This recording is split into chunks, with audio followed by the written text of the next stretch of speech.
નમસ્કાર દર્શક મિત્રો, @ગુજરાતમાં આપનું સ્વાગત છે। ગુજરાતમાં જન્માષ્ટમીના તહેવાર પૂર્વે જ મેઘરાજાએ એવી સટાસટી બોલાવી છે કે અનેક વિસ્તારોમાં તો અત્ર તત્ર સર્વત્ર પાણી જ પાણી થઈ ગયું છે।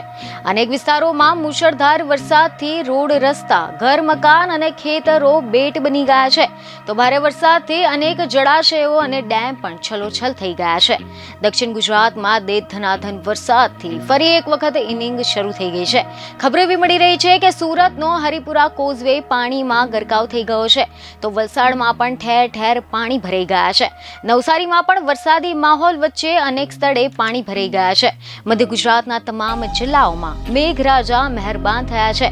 ડાકોરમાં ભારે વરસાદથી મંદિરની બહાર પાણી ભરાઈ ગયા છે।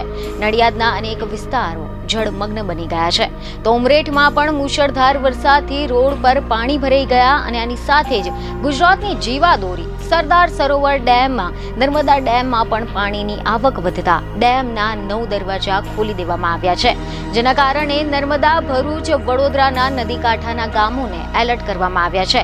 નર્મદા ડેમની સાથે દક્ષિણ ગુજરાતની શાન કહેવાતા ઉકાઈ ડેમની જળસપાટીમાં પણ વધારો થયો છે, જેના કારણે 8 દરવાજા 4 ફૂટે ખોલીને તાપી નદીમાં પાણી છોડવામાં આવ્યું હતું।